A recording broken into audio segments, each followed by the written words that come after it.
कि सिद्ध भगवान हैं, उनका स्वरूप तो अपन बहुत अच्छी तरह समझते ही हैं। उपयोग को भ्रष्ट मत करो बबलू, बहुत महत्वपूर्ण बात मैं कहने जा रहा हूँ।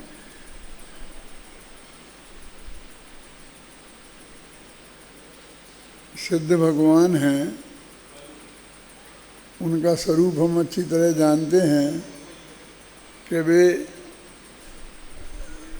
उनको नहीं जानने की सुविधा नहीं है, वो निरंतर सबको जानते रहते हैं।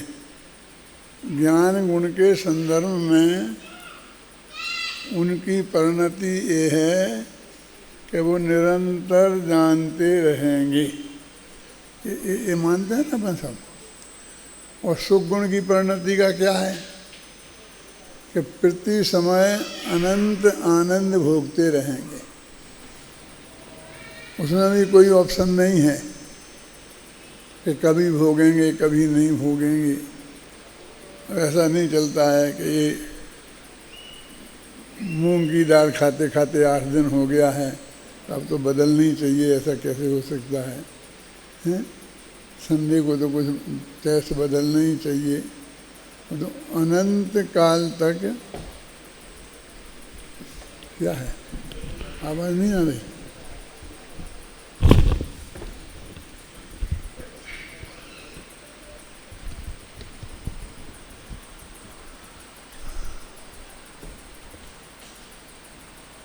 अनंत काल तक निरंतर अनंत आनंद भोंगे। आया ना अपने 6 दफे आया था कि वो अनंत आनंद अनंत आनंद अनंत आनंद अनंत आनंद अनंत आनंद अनंत आनंद, अरे भोगोगे काल अनंत।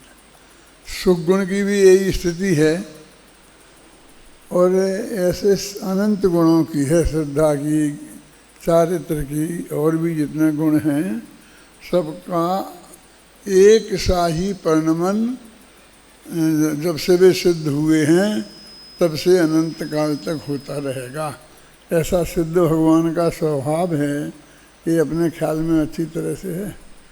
और वो ये भी अपन मानते हैं कि वो हम सबके लिए सबसे बढ़िया दशा है, उसे हमें प्राप्त करना है, मोक्ष प्राप्त करना है ना। सिद्ध दशा को हमें प्राप्त करने के लिए हमारे सारे प्रयत्न हैं जो अभी हम करते हैं मोक्ष मार्ग के नाम पर, जो भी हमारी परिणति है वो सही है या गलत है, वो सब हम उसी की दिशा में है ना। तो वो अनंत सिद्ध दशा हमको प्राप्त करनी है, तो अनंत काल तक जो हमारा ज्ञान वहाँ परिणमित होगा, जो स्वपर सबको जानेगा, तो वो निर्विकल्पक होगा कि सविकल्प होगा। तो निर्विकल्प होगा, ये भी अपन जानते हैं। मतलब विचार करें ना करें, लेकिन उसका स्वरूप तो ऐसा ही मानते हैं ना। फिर उनको जानने की चिंता तो रहती होगी, कहीं ये जानना बंद नहीं हो जाए। मुझे अनंत काल तक बराबर जानते रहना है और अनंत काल तक ये अनंत सुख एक सा ही भोगते रहना है। इसका उनके माथे पे कुछ भार होगा? माने वे पूरी तरह निर्भर होकर अनंत ज्ञान, अनंत सुख, अनंत वीर आदि को अनंत काल तक धारण किए रहेंगे। इसका नाम सिद्ध दशा है। अब ये हमारे बात में हुई, अब इस पे हमें विचार करना है कि हम वहाँ जानने का प्रयत्न कर रहे हैं। तो एक दफ़े सोच तो लें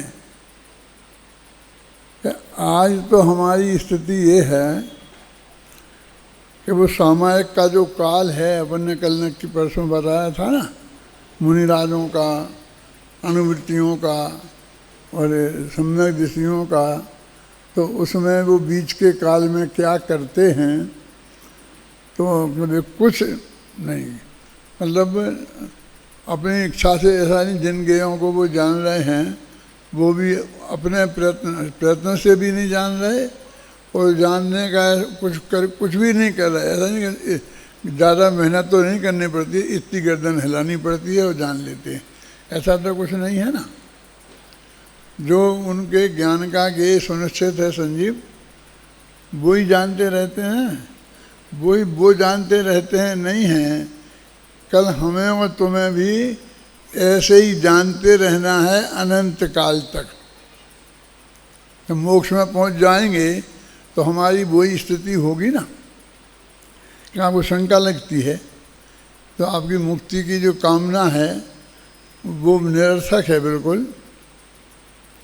आपका जो निर्णय है मुक्ति के बारे में, तो आप क्या जान के, क्या समझ के वहाँ जा रहे हैं, क्या सोच के वहाँ जा रहे हैं।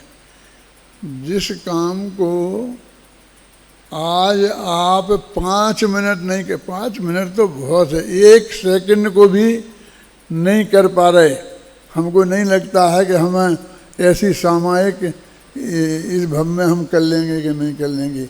अभी तो करने की अभी उसमें क्या बोलते हैं, हमारा जो प्रोग्राम है ना, हैं उसमें ही नहीं है वो, क्या बोलते हैं, अभी तो हमारे हैं रूटीन नहीं छोड़ो, मतलब हमारे प्रोग्राम में कि हमें ये करना है। अपन सुबह से शाम तक की दिनचर्या बना लेते हैं ना, तो अभी तो दिनचर्या में ही ये नहीं लिखा है।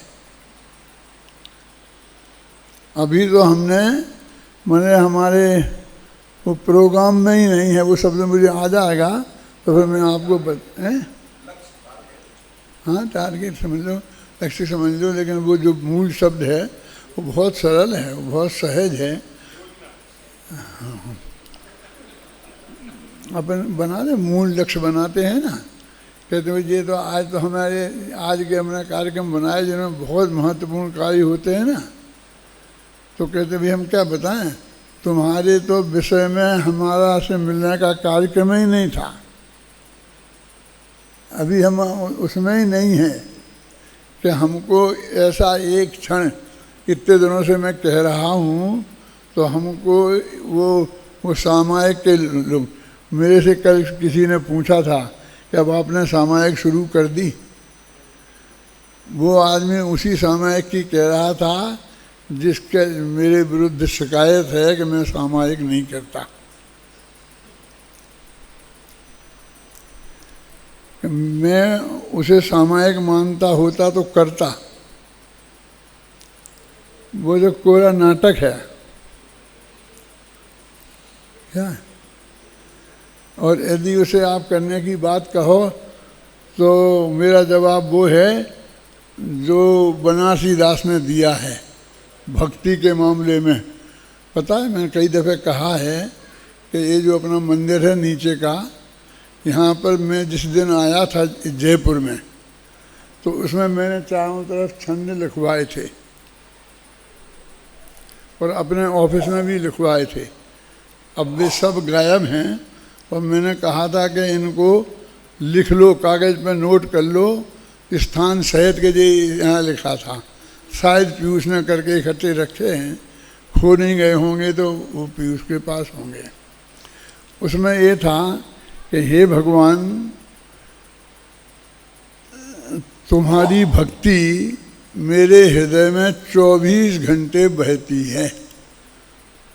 कभी तो वो स्वाध्याय रूप बहती है, कभी प्रवचन रूप बहती है, कभी मैं लिखता हूँ, कभी मैं बोलता हूँ।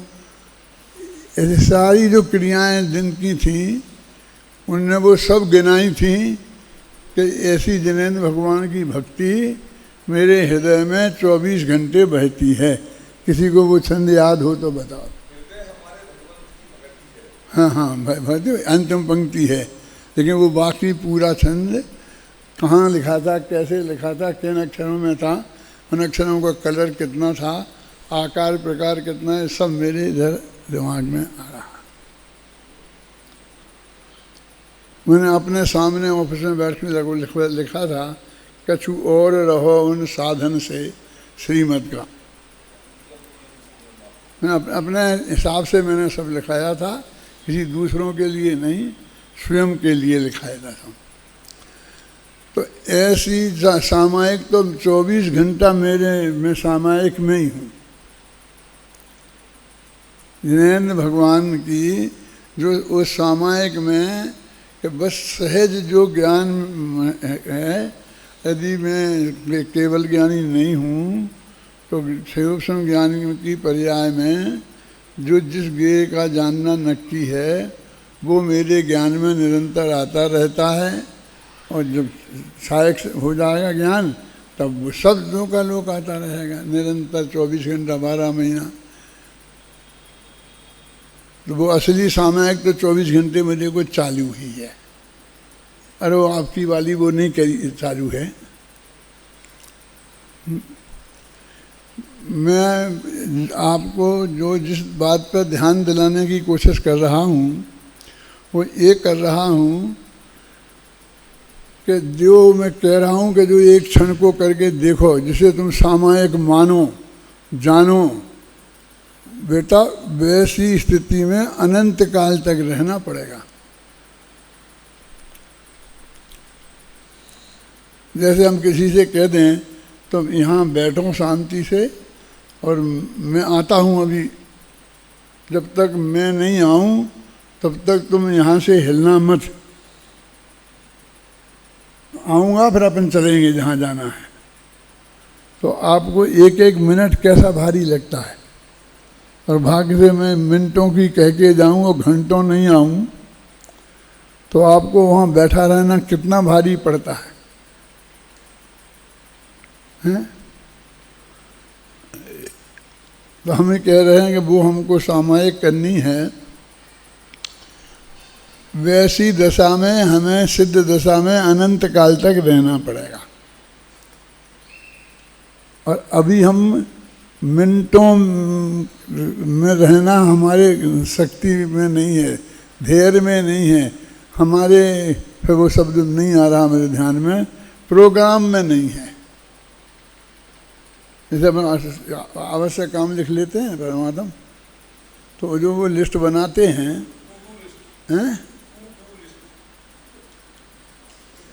नहीं सुना मैंने, लेकिन वो शब्द जो है मैं कहना चाहता हूँ वो तो तुम नहीं बोल रहे हो। क्या बोल रहे हो वो मुझे सुनाई नहीं देता। प्रायोरिटी में नहीं है अभी हमारी, मतलब हमारे कामों की लिस्ट में प्रायोरिटी में भी वो नहीं है। हाँ, प्राथमिकता में नहीं है वो क्या करने को। लेकिन एक दफ़े वो सिद्धों का स्वरूप हमें जानना है ना। कितना ही लंबा भाषण दें सिद्धों के स्वरूप को बताने में, लेकिन वो जो स्थिति है अनंत आनंदमय, अनंत ज्ञानमय, अनंत श्रद्धामय, जिसमें भी जब से हुए हैं तब से अनंत काल रही हैं। अनंत काल तथा यथा शिव परिणये, जैसे वो परिणमित हुए हैं भी अनंत काल तक रहेंगे। उसका अभी एक समय का, एक सेकंड का स्वाद हमने नहीं चखा। मैं कहता हूँ वो उसके स्वाद चखने का नाम सामायिक है। वो करना है हमें। वो जो बीच का समय है ना, कौन सा, वो जो ऐसा कर आकर के और बीच में नवोकार मंत्र के बीच में वो करना है। तो वो हमें उसको 1 सेकंड 5 मिनट तो करके देखें। वो सामायिक वो है, वो समाधि है। उसमें समाना वो समाधि है। उसका नाम ध्यान है, उसका नाम शुद्धोपयोग है। उसका स्वाद भी हमारे भाषा में नहीं आ रहा है, हमारी कल्पना में नहीं आ रहा। हमने आज तक उसके बारे में भगवान सोचा ही नहीं कि सामायिक क्या चीज़ है, वो शुद्धोपयोग क्या चीज़ है। अब वो हमको सिद्ध दशा में अनंत काल तक क्या करता रहना पड़ेगा, अरहम दशा में हम अनंत काल तक क्या करते रहेंगे। वो जो है वो क्या चीज़ है। अभी जो मैं कह रहा हूँ तो वो उसका कुछ भाव आप तक पहुँच रहा है कि मैं क्या कह रहा हूँ, समझिए ना। तो वो असली समाधि है। क्यों वो समाधि का मुझे स्वरूप बताना है ना, तो जब तक वो उसका स्वरूप हमारे ख्याल में नहीं आएगा तो असली समाधि हमारे समझ में नहीं आएगी। अभी तक हमें संयोगों में हमारी सारी बुद्धि है, और मैंने इसमें एक छंद ऐसा लिखा है शायद कि जब कोई एक वस्तु हमारी खो जाती है तो हमें कितना दुख होता है, और सारी चीज़ों का खो जाना उसका नाम मरण है। क्या? और सारी चीज़ों के अपनी तरफ से अस्वीकृति, तो इनसे मेरा कोई संबंध नहीं, जब इन्हें जाना हो जाएं, रहना हो रहें। मुनिराज ने कर लिया ना, नग्न निगंबर हो गए ना, वही संयोग। मैं ऐसा उदाहरण देता हूँ कि एक किताब है, और जो भी 10-20 रुपए की हो, और मैंने खरीदी हो और मेरे पास हो, और ये सहज नहीं हो इसका मिलना, अब आउट ऑफ प्रिंट हो गई है, कहीं मिलती नहीं है, समझ गए ना। और ये किताब मेरी खो जाए, मैं ऐसे रोजाना पाठ करता हूँ तो मुझे कितना दुख होता है। तो एक किताब ये खो जाए तो कितना दुख होगा। मान लो 1 किलो दुख होगा, दुख किलो में नहीं होता है, लेकिन मैं आपको अंदाज़ा करने के लिए, तो ये इससे मुझे जितना दुख होगा, तो मरने पर सारी चीज़ें, सारी किताबें जितने मेरे पास हैं, उनका खो जाना, सारी चीज़ें एक साथ खो जाने का नाम मृत्यु है। मृत्यु माने क्या? पढ़ो वो क्या है, एक वस्तु जब खो जाती है, पढ़ दो, सुनना। 29 नंबर। हाँ। साधारण सी एक वस्तु जब खो जाती इस जीवन में, हम आकुल व्याकुल हो जाते, कुढ़ते रहते मन ही मन में। सभी वस्तुओं का वियोग जब एक साथ ही हो जाता, अज्ञानमयी इस दुनिया में उसको ही मरण कहा जाता। सब चीज़ों का एक साथ खो जाना, उसका नाम मरण है। लोक में क्या होता है कि हमारी एक हम चप्पल उतार के यहाँ आए हैं ना, तो वो चप्पल खो जाए तो हम बिना चप्पल के नहीं रहेंगे। ऐसा नहीं कि अब क्या करें, चप्पल थी चली गई, अब क्या करें, अब बिना चप्पल के रहेंगे, और क्या करें, ऐसा नहीं होता है।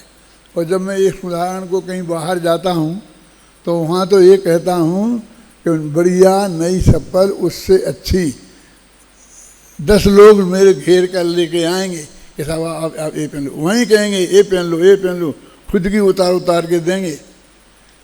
मैं उस चप्पल से रहित नहीं रहने वाला हूँ, लेकिन मैं कहता हूँ ये किताब इसलिए मैंने उदाहरण बनाया था कि आउट ऑफ प्रिंट हो गई, कहीं मिलती नहीं है, और आप कोई ला करके मुझे दे नहीं सकते, और ये खो जाए। ये मैंने उदाहरण ऐसा इसलिए बनाया था। हमको वो तो साधारण सी लगती है, फिर भी हमें दुख होता है उसके खोने का। तो सारी वस्तुएं एक साथ खो जाएं तो उसका नाम मरण है। इस लोक में तो जो वस्तु खोती है उसकी क्षतिपूर्ति होती है, समझ गए ना आपकी। हम उसके बिना नहीं रहते हैं, लेकिन सारी वस्तुएं जब मृत्यु के समय में यहीं रह जाएंगी, माने सब खो जाएंगी, और उसकी कोई दूसरी हो जाएंगी कहीं नरक स्वर्ग में, जहाँ भी हम जाएंगे, और वहाँ जो संयोग होने होंगे तो वो शास्त्रों में लिखा है कि तुम्हारे पास हो सकता है इससे बढ़िया संयोग हो जाएं, और हम भी आप लोगों को लोभ दे करके मरने के लिए तैयार करते हैं कि नहीं ये सड़ा गला शरीर छूट जाएगा तो बढ़िया स्वस्थ एकदम निरोग शरीर मिल जाएगा, ऐसा कह के। और शास्त्रों में लिखा है कि तुम स्वर्ग में जाओगे बेटा तो बहुत बढ़िया संयोग मिलेंगे, मैं ऐसा अभी ऐसा क्यों कह रहा हूँ, हमेशा वैसा कहता हूँ कि मिलेंगे आपको, या इसलिए कह रहा हूँ कि हमें उन वस्तुओं के वियोग संयोग के बिना रहना सीखना है। अजित समझ में आए मैं क्या कह रहा हूँ? अभी देखिए मुनिराज क्या है, मुझे अभी मुनिराज की स्वरूप की भक्ति आ रही है इस अर्थ में कि उन्होंने जो चीज़ें खो सकती हैं सब चीज़ों का त्याग कर दिया, नग्न दिगंबर हो गए ना। हमारी जो चीज़ें खो जाती हैं वो यही तो होती हैं जिनकी हम क्षतिपूर्ति द्वारा करते हैं। मैंने अपनी तरफ से इनको छोड़ दिया, जो मेरे विकल्प में थी मैं अपनी तरफ से ही इनको छोड़ता हूँ। अब जो शरीर नहीं छूट सकता, जब छूटेगा जब छूट जाएगा, नहीं तो शरीर का राग तो छोड़ ही दिया है, माने शरीर नाम का परिग्रह भी उनके नहीं है, माने छठवें गुण स्थान में ऐसी परिस्थिति हो जाती है। तो अभी जो चीज़ हमें मिलने वाली है, जैसे मैं कहता अनंत काल तक जिसमें हम रहने वाले हैं, वो हमें ख्याल में आवे ना, ज्ञान में आवे ना। अब मैं और नीचे उतरता हूँ, कल्पना में तो आए, बबलू ख्याल में आए ना, वो हम सिद्ध दशा में पहुँच जाएंगे तो वहाँ एक कोई संयोग नहीं होंगे, शरीर नहीं, स्त्री पुत्र मकान जायदाद, और वहाँ के लिए अपन स्वर्ग में जाओगे तो वहाँ मिल जाएगी कम से कम 32 देवांगनाएँ मिल जाएंगी, बहुत खूबसूरत है ना। लेकिन मैं मोक्ष की बात कर रहा हूँ, वहाँ गारंटी से कुछ नहीं मिलेगा, कुछ नहीं होगा। क्यों संजीव, तुम्हारा कहना नहीं होगा इस बात की, हाँ करता है कि नहीं करता है? सिद्ध दशा में हम जाएंगे तो क्या परिग्रह होगा हमारा, कितने हाथ का शरीर होगा हमारा, सर्वा सिद्धि का तो एक अरत्न परमाणु होगा। लेकिन मोक्ष में तो कुछ नहीं होगा ना, अपना कहने का निश्चय से व्यवहार से बिल्कुल कुछ नहीं होगा। और अनंत ज्ञान, अनंत दर्शन, अनंत सुख और अनंत वीर 24 घंटा प्रति समय रहेगा। माने जानन क्रिया रहेगी, आनंद के उपभोग की क्रिया रहेगी, ये सब 24 घंटा रहेंगे। तो उस स्थिति में जहाँ हमें अनंता काल तक रहना पड़ेगा, तो एक समय, 2 समय, जितना भी समय में आप रह सकें, उसका नाम सामायिक है, उसका नाम शुद्धोपयोग है, उसका नाम समाधि है, उसका नाम भक्ति, जो 64 नाम बताए ना उसमें दिलीप सिंह राय में, वो सब उसके नाम है। और वो क्षण है, मुझे जवाब देने की ज़रूरत नहीं है। प्रत्येक हम सोचें कि हमारे जीवन में एक क्षण को भी आया है क्या। मैं बार बार ये नहीं कह सकता हूँ कि हर विद्वान, हर मुनिराज सबकी बात कह के, क्योंकि हर एक को ऐसा लगता है कि हमें चढ़ा रहे हैं।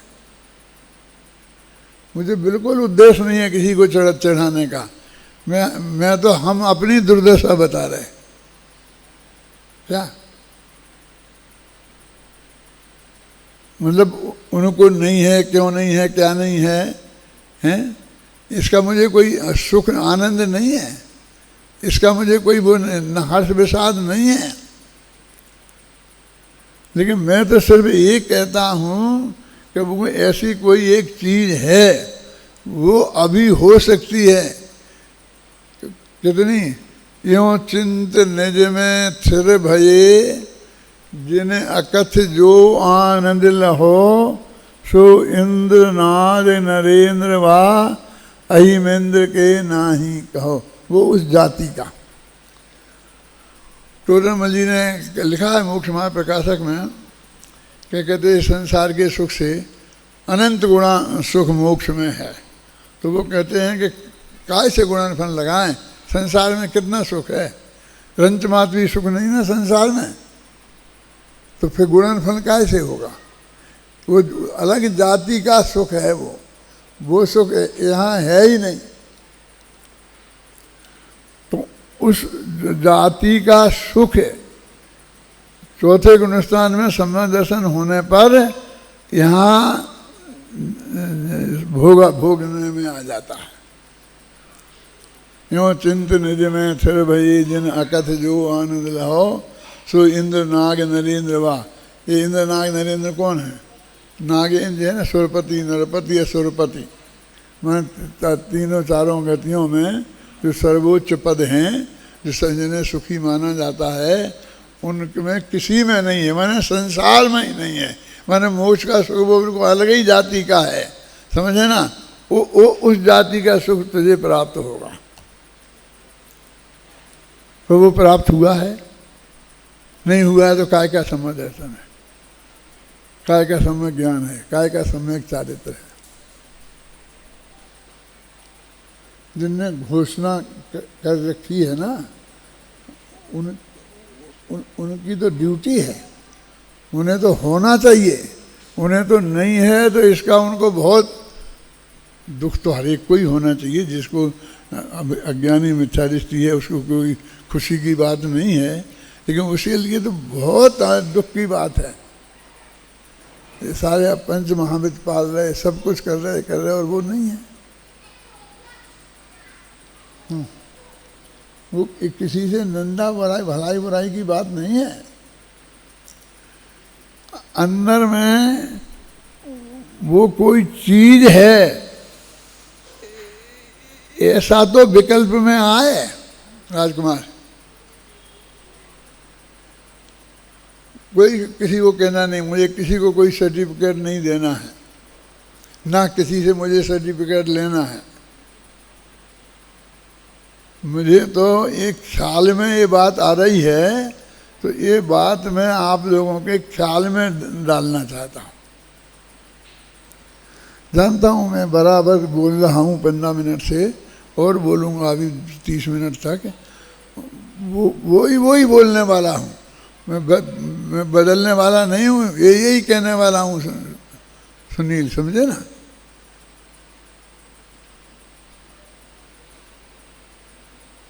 क्योंकि मुझे बस वो ही समझाना है। उस तक आपका आपकी उस लिस्ट में आए वो इस जीवन में करने योग्य कार्य है, और उसकी जो लिस्ट आपने बनाई होगी तो उस लिस्ट में सबसे ऊपर वो काम आवे, ये लिखाना है मुझे। इसके लिए जब तक आप लोग नहीं लिखेंगे तब तक मैं बोलता रहूँगा, विषय नहीं बदलूंगा।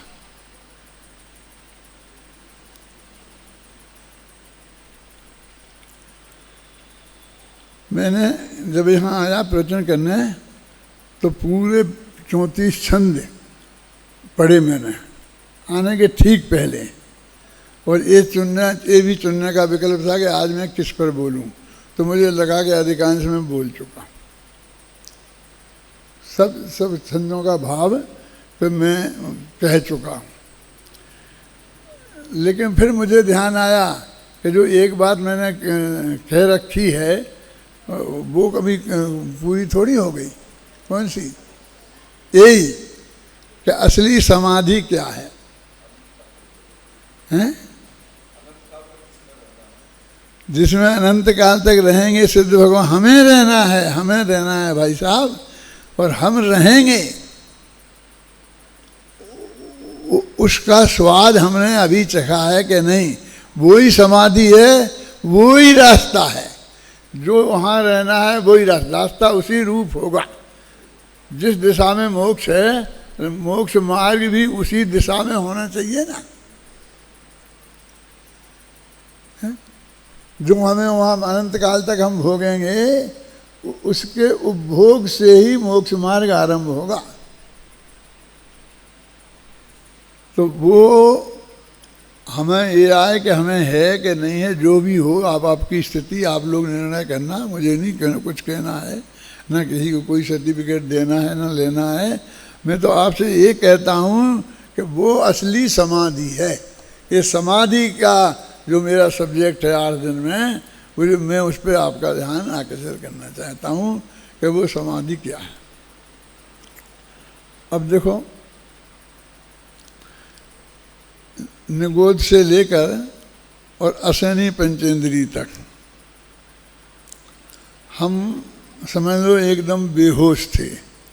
बेहोश इस अर्थ में थे, आप कहोगे ना चींटियाँ भी दौड़ती हैं भागती हैं खाने पीने के लिए, उस अर्थ में नहीं कि हमने उस आत्मा के बारे में, आत्मा कल्याण के बारे में कुछ भी नहीं सोचा। परमात्मा कुछ भी नहीं किया, कुछ भी नहीं बोला, माँ चिट्ठई, माँ जंपई और माँ चिंतई रहा। ये तो ठीक है। और अब मैं उस पर बहस नहीं करना चाहता हूँ कि वो जो असैनी पंचेंद्री चिंते मुझे यहाँ पड़ा रह जाए तो वहाँ एकदम इकट्ठे हो जाते हैं और भागते हैं, दौड़ते हैं, तो कुछ नहीं सोच रहे। लेकिन शास्त्र में लिखा कि मन नहीं है उनके, तो नहीं सोच रहे, तो क्लियर हो गई बात। इसमें तो मुझे किसी से बहस करनी नहीं है। और इतने काल तक सब ऑटोमेटिक चलता रहा ना, और वहाँ से निकलने का प्रक्रिया भी ऑटोमेटिक ही हुई ना, कि हमने बुद्धिपूर्वक कुछ किया था, है ना। निकसी भूमि पजल पावक भयो पवन प्रत्येक वनस्पति थयो, ये क्या अब सैनी पंचेंद्री हो गए। अभी यहाँ पर करें, अभी फिर 7वें गुण स्थान में पहुँच जाएंगे और शपथ श्रेणी आरोहण कर लेंगे। तो उससे लेके अनंत काल तक वो एक उसी समाधि में रहना है आपको। वो समाधि की दशा है, वो असमाधि की दशा है। दोनों ही में मन वचन काय की चेष्टा का रोकना कुछ नहीं है, ये नहीं है मेरा मतलब। मैं तो दोनों ये बता रहा हूँ कि वो अनंत निगोद का रास्ता है, यानी लौट के निकल के आ भी गए तो ऐसे घूम करके पूरा फिर सब वहीं के वहीं पहुँचने वाले हैं। आता ना छठाला में अंतिम पंक्ति में आ रहा है, घोर सब्र सागर में पढ़ो यूँ परिवर्तन पूरे करें, जाने है ना, वो प्रक्रिया वैसी होने वाली है। तो वो असमाधि की दशा है। तो असमाधि की दशा में भी वो बिना तेरे किए कुछ हो रहा।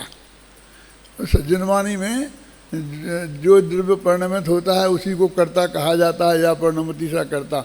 उसके हिसाब से हम कर्ता मर्ता भी बने, उसमें मेरा विरोध नहीं है, लेकिन बुद्धिपूर्वक हमने कुछ नहीं किया। आप समझ गए ना। और यहाँ फिर जब शपथ श्रेणी में आरोहण करेंगे, वो भी अभी बहुत दूर नहीं है, वो भी फिर वहाँ बुद्धिपूर्वक कुछ नहीं करेंगे। टोडरमल जी ने मोक्ष मार्ग प्रकाशक में यहाँ तक लिखा है कि वहाँ भी गे बदलता रहता है। अर्थ संक्रांति, व्यंजन संक्रांति होती रहती है ना। तो जब गे बदलेगा तो आत्मा तो एक ही है ना, तो किसी दूसरे अर्थ पे जाएगा तो पर ही होगा ना वो। फिर उन्हीं ने प्रश्न किया कि यदि बदलता है तो फिर श्रेणी खत्म हो जाएगी, ध्यान खत्म हो जाएगा, आत्मा तो ज्ञान का गे रहा ही नहीं। तो उन्होंने कहा वो वीतरागता कायम है ना, इसलिए वो कायम रहेगा। मुख्यतः वीतरागता की है, आत्मा ज्ञान का ज्ञेय बना रहा है इसके लिए नहीं है। मुनिराज 6वें गुणस्थान में हैं अभयग्नि, तो उनको तीन कषाय के अभाव रूप वीतरागता कायम है ना। वे भले ही पर के बारे में बात कर रहे हों, जान रहे हों, है ना, जानते हैं ना, बहुत काल तक पर के बारे में जानते रहते हैं, लेकिन उनकी वीतरागता खंडित नहीं होती। तीन कषाय के अभाव रूप जो शुद्धि है वो विद्यमान रहती है, शुद्धोपयोग हो चाहे नहीं हो, उपयोग पर में हो तो भी। इसलिए वो चीज़ उसमें कायम रह सकती है, और अभी चौथे गुण स्थान में कायम रहती है ना। तो वो समाधि चौथे गुण स्थान में वो स्वाद हमें आना चाहिए, और वो असली समाधि वो है। किसको है किसको नहीं है ये मैं नहीं कहता हूँ। कि आपने पहले तो कहा कि आज सब लोग ऐसे ही ऐसा कहते हैं, ऐसे ये कहते हैं, वो कहा, उनके किसके नहीं है किसके, ये नहीं मैंने कहा। फिर वस्तु का स्वरूप का प्रतिपादन नहीं कर पाएंगे। मैं कैसे कहूँ कि कि मैं पूर्ण वीतरागता से ये बात कर रहा हूँ, कोई की आलोचना मेरे लक्ष्य में रंच मात्र भी नहीं है, ना अपने इर्द गिर्द के लोगों की, ना उन मुनिराजों की, और न किसी की नहीं है। लेकिन वस्तु के स्वरूप को ये बहुत कठिन है, मुझे बहुत कठिन लग रहा कहने में, लेकिन जो भी शब्द मिलते हैं उनके द्वारा मैं कहने की कोशिश करता हूँ।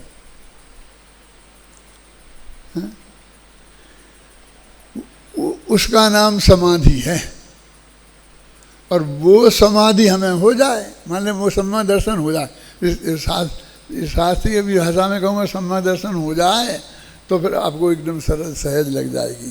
सम्मा दर्शन बस ऐसा लगता है सम्मा दर्शन तो हमारी जेब में रखा है। मेरा प्रवचन आता है सुबह टीवी पे, फिर गुरुदेव का आता है, फिर बहनश्री का आता है, फिर एक विद्वान का आता है, नाम नहीं बताना चाहता हूँ। और भाग्य से मैं ये सब सुनता हूँ तो अंत में उनका भी सुनने में आ जाता है, कभी कभी कितना ही, पूरा तो नहीं, समझ रहे। तो एक दिन वो कह रहे थे कि वो मोक्ष तो मेरी जेब में रखा है, तो चाहे जब कर लूँगा, लेकिन मैं थोड़ी अभी दुनियादारी की बात आपको समझा दूँ। सुना था परमात्मा तुमने, याद आ रहा? खीसामा छाए, गुजराती में बोल रहे थे कि जेब मोक्ष तो मारा खीसामा छाए।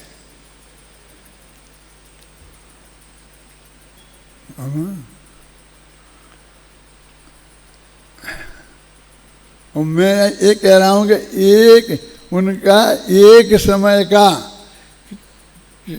जो सुख है, ज्ञान है, उसके अनंत में भाग कभी हमारे में आ जाए तो हमको वो मोक्ष की प्राप्ति नक्की हो गई, पक्की। और नक्की तो है ही, लेकिन बहुत जल्दी नक्की हो गई। भवों में नहीं बताना चाहता हूँ कि 4 भम्मे के 5 भम्मे बबलू, क्यों भवों का क्या हिसाब है। एक दिन में 10 भव हो सकते हैं, और 33 सागर का एक भव हो सकता है। समझ गए आप? ये भवों से क्या गिनती करें हम?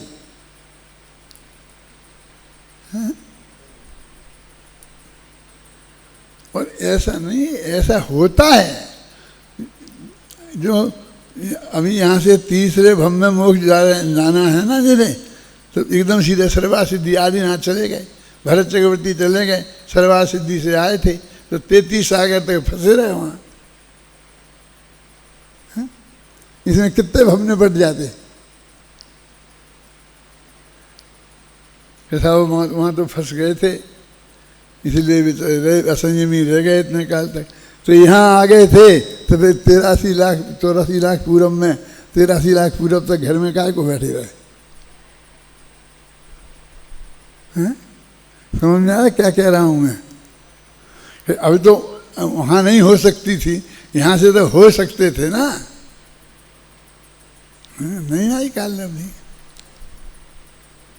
मैंने उसमें बार बार ये लिखा कि प्रश्न उठता है भरत चक्रवर्ती के हृदय में, कोई पूछता है कि अभी तो किसी ने कुछ अर्घ कीर्ति से पूछवाया, मैंने नहीं कि अर्घ कीर्ति कह पिताजी आप भी इतने शक्तिशाली हो, इतने सब बात में हो, तो बाहुबली को वैराग हो गया और वो जाकर के केवल ज्ञानी हो गए 1 साल में ही, और तुम क्यों नहीं होगे? क्या बेटा बाप से पूछ रहा है, उसे जल्दी है कि जे जाए तो मुझे मिल जाए चक्रवर्ती। तो अरे बेटा वे जब जाएंगे तब भी तुझे सौंप के जाएंगे, तो अभी 2 दिन तेरे पास नहीं रहेगा। किसी के देने से रहता है। Recording in progress. जिसमें चक्रवर्तीत्व का पुण्य हो वो रहेगा, ऐसे नहीं रहता। तो उनने ये जवाब दिया कि उनकी काललब्धि आ गई थी केवल ज्ञान होने की, दीक्षा लेने की, और मेरी काल अवधि तो अभी गृहस्थी में फंसे रहने की है। उनके 5 समवाय पक गए थे इसलिए हो गया, और मेरे अभी गृहस्थी में रहने के ही 5 समवाय हैं इसलिए नहीं हो रहा। ये कहा। अब एक बात मैं आपको बताऊं, मोक्ष बाहुबली और भरत दोनों कब गए? अभी मेरे पास में नहीं है कि बाहुबली पहले गए कि भरत पहले गए, लेकिन बहुत दिनों तक दोनों रहे, समझ लो लगभग 7 तक। तो जितने काल भरत वो घर में रहा चौथे गुणस्थान में, उतने काल वो केवल ज्ञान होने के बाद इसी संसार में रहे, मोक्ष में नहीं गए। सुनील देखना तुम, उसमें कहीं मिल जाए तो मुझे बताना, क्योंकि मैं एक ही जगह थोड़ी बोलता हूँ। जब मुझे तो लगता है तो कई जगह बोलता रहता हूँ, तो फिर बोलने लगूंगा तेरे नाम से बोलूँगा कि सुनील ने खोज करके मुझे बताया। माने बहुत काल तक, अब उनको इतने लंबे काल तक केवल ज्ञान अवस्था में रहना के 5 समवाय थे हैं, और इनके इतने काल तक गड्ढे में पड़े रहने के थे, चौथे गुणस्थान में थे। मतलब सीधा सच्चा उनने जवाब दिया तो लोगों को हंसी आती कि ये जवाब है। मैं कहता हूँ इसके अलावा और क्या जवाब है? हम यहाँ देते, उनने व्रत नहीं पाले थे, उनने ऐसा कर लिया था, उनने ये कर लिया था, कुछ नहीं है दूसरा, और सब जवाब झूठे हैं। यही जवाब एकमात्र सच्चा है। क्यों? अभी हम क्यों नहीं मोक्ष जा रहे? काल अवधि नहीं आई, 5 समवाय नहीं है। जिनकी आई है वे जा रहे हैं। 6 महीना और 8 समय में 608 जीव जा ही रहे हैं। असली कारण तो ये है। अब आप कहोगे कि आपने उसमें कहाँ से अध्यात्म लिखा, तत्व ज्ञान कहाँ से लिखा, ये हम कहाँ से खोजें? लेकिन मैंने तो इसलिए ही लिखा, इसलिए ही, अरे उनने प्रश्न किया और उनने जवाब दिया। क्या कि सब कितना सुनिश्चित है, कितना नक्की है, हर काम काल अवधि आए बिना होता नहीं है, और 5 समवायों के बिना होता नहीं है। आप लोगों के दिमाग में गहराई से प्रश्न खड़ा हो जाए कि वो जो चीज़ सामायिक के काल में होनी चाहिए ध्यान में, ध्यान का ध्येय है, वो अपने त्रिकाली ध्रुव भगवान आत्मा वो तो है आपके ध्यान में, और जो परम शुद्ध निश्चय नय का विषय वो भी है, और परम भावग्राही शुद्धार्थ नय का विषय भी ध्यान का ध्येय है। वो नहीं, ये जो मैं बोल रहा हूँ कि वो रहे, और वो इतने काल। मैं बहुत सोचता हूँ कई दफ़े कि हमारे जब चले गए पर्वत की चोटी पे बैठ गए जा करके, और कोई बगल में ना बैठ सके, ऐसी जगह पे बैठ गए और मौन ले लिया। दीक्षा लेते ही 1000 वर्ष तक तो आदिनाथ रहे ना, तो मौन ले लिया और जंगल में जाके एकांत में बैठ गए, किसी से एक बोले नहीं। जो शरीर की क्रिया होती है ऑटोमेटिक होती रही, बुद्धिपूर्वक ज़्यादा कुछ किया नहीं सके काय चेष्टा में, और बोले भी नहीं, और मैं तो कहता सोचा भी नहीं।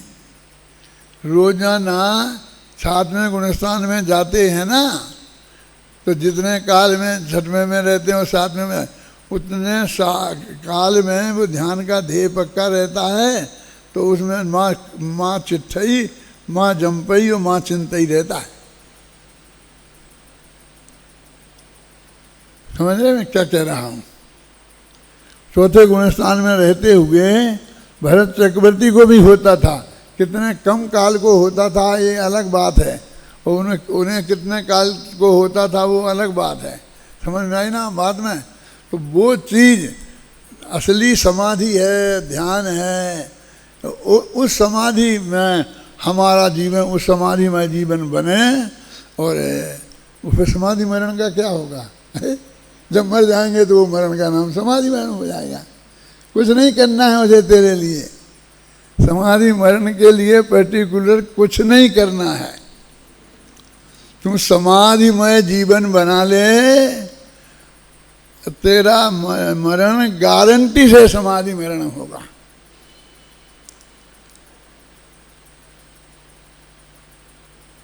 तो क्या है समाधि मरण का, समझ लो। आज फिर एक प्रश्न वही खड़ा हुआ है कि उसको हम कल्पना करने की कोशिश करें और उसको स्वाद चखने की कोशिश करें, वही सम्यक दर्शन का असली पुरुषार्थ है। पर वो हो गया तो सम्यक दर्शन हो गया, बस खत्म। फिर अनंत संसार का नाश हो गया तो मुक्ति के मार्ग में आरंभ हो गया, ये सब हो जाएगा।